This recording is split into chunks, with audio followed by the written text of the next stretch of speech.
Hi, I'm Skip Nipper.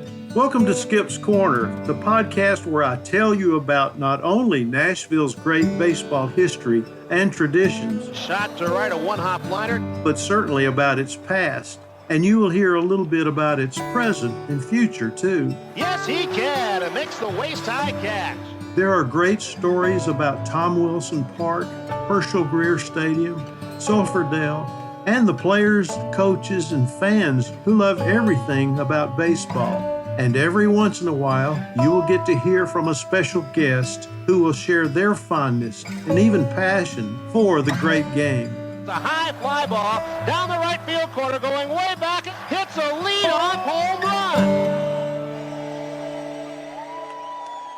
I'm going to get a little crazy here because I'm kind of stretching this a little bit, but something came across my internet the other day. I was looking around and I came across these things called pool noodles.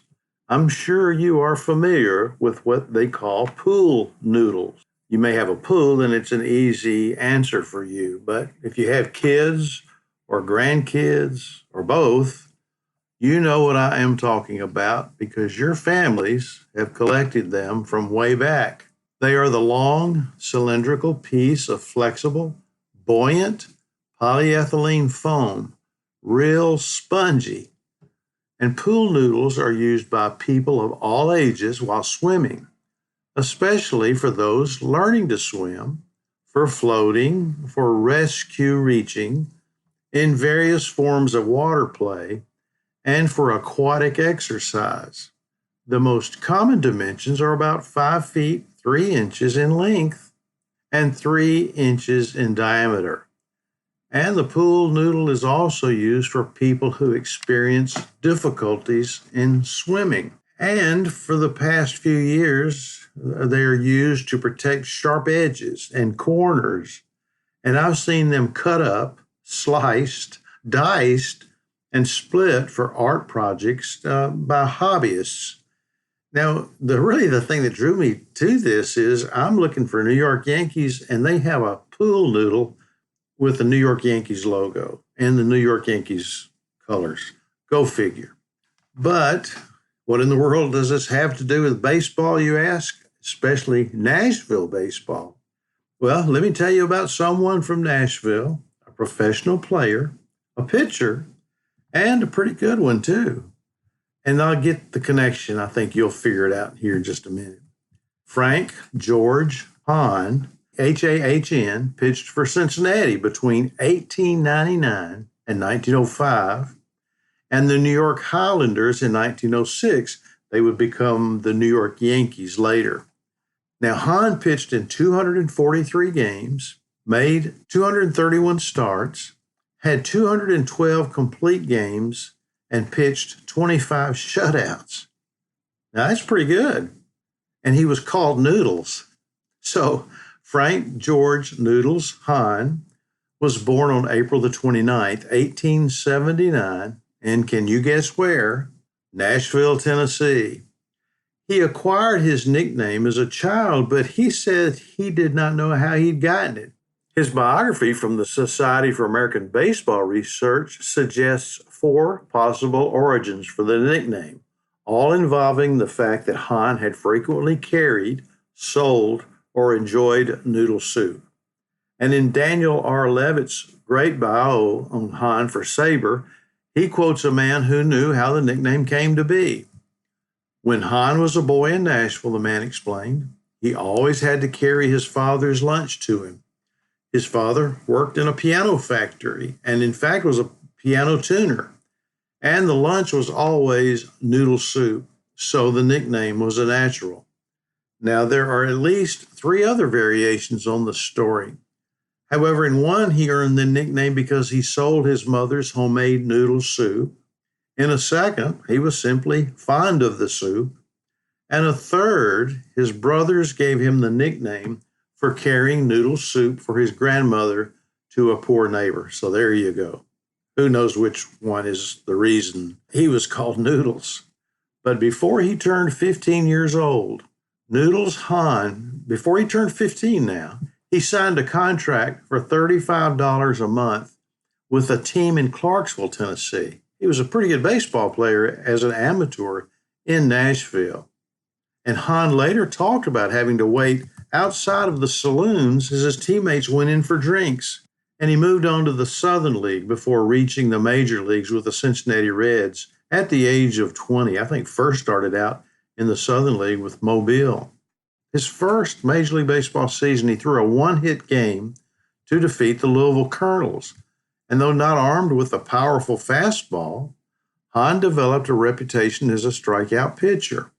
And long after his retirement, sports writer Grantland Rice described Hahn's pitching style by saying Hahn was a left-hander who belonged to the Herb Pinnock, Eddie Plank school. He lacked the blazing speed of a Grove, that's Lefty Grove, or a Rube Waddell, but he could tie up batters into more knots than 10 sailors could untie in a week. And you could see the seams on the ball as it came floating up, Rice wrote. Well, as a reminder, Pinnock, Plank, Grove, and Waddell are in baseball's Hall of Fame. Hahn attributed part of his successful debut to swearing off drink.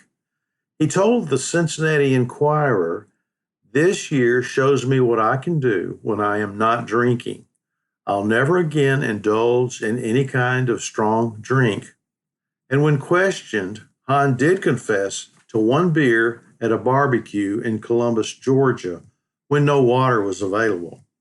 By 1900, Hahn was beginning to look at careers beyond baseball, and though his friends had urged him to develop his talent for piano, Hahn wanted to pursue the study of electricity.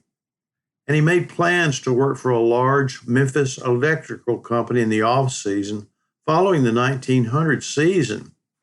In 1901, Hahn recorded 22 wins, but Cincinnati finished in last place. He was the first National League pitcher to win 20 or more games with an eighth-place team, and winning 22 of his team's 52 victories, Hahn accounted for the highest percentage of a team's victories until Steve Carlton, another Hall of Famer, won 27 of the 59 games that the Philadelphia Phillies won in 1972. He led the league in innings pitched that season and was the league's strikeout leader for the third consecutive season. In a 1901 game, Hahn struck out 16 batters, the highest single-game total in any major league since 1887. In February of 1903, Hahn was a student at Cincinnati Veterinary College. And asked how long he planned to play baseball, he replied that he would like to play a few more seasons. Hahn had given up beer and liquor over the winter and said that he felt good going into the season, but he entertained the possibility that the coming year could be his last. Hahn planned to finish school the next winter and had thoughts of completing postgraduate work and taking a trip to Germany before beginning veterinary practice. In 1904, he turned down an offer to become the city veterinarian for Dallas, Texas, and he remained with the Cincinnati club. During the 1905 season, Cincinnati manager Joe Kelly announced that the team was searching for a left-handed pitcher who could replace Noodles Hahn. Kelly said, "While we have not lost confidence in him, we realize that he can't last forever. He has already passed the limit that usually is fixed for southpaws in fast company, about 5 or 6 years at the most." Well, Hahn retired in 1906 due to arm trouble. So he completed veterinary school while playing for Cincinnati and entered the profession after he retired. Ohio newspapers issued an article in July 1908 stating that Hahn had pitched well in semi-pro baseball and that he would soon be back with the Reds. And in 1909, another newspaper report indicated that Hahn had sought medical attention for the arm issue and that he would attempt a major league comeback. But by 1910, Hahn was giving private instruction to pitching prospect Rube Benton, who Cincinnati had signed to a $6,000 contract. Benton pitched in 18 games for the Reds in 1910 and 1911 combined, but in 1912, Noodles Hahn's efforts paid off as Benton led the league in games pitched with 50, games started with 39, batters faced with 1,302, but batters hit by a pitch 18. He didn't finish the season with a winning record. It was 18-20. But after his retirement from baseball, Hahn continued to work out with the Reds on game days until he was almost 70. Author Lee Allen wrote that the members of a Reds team in the 1940s did not know that Hahn had been a successful Reds pitcher until one of the players found an old newspaper clipping about him. Allen said that Hahn was never one to get a rookie off in a corner and tell him how baseball used to be played or should be played. He was never a mine of misinformation about the game and was even reluctant to discuss his own career.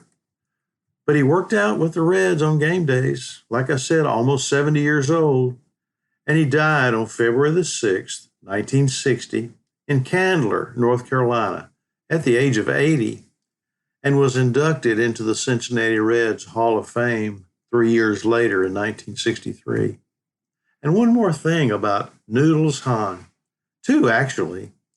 The left-hander posted a 130-94 one-loss record with 917 strikeouts and a 2.55 career earned run average in 2,029 1/3 innings pitched.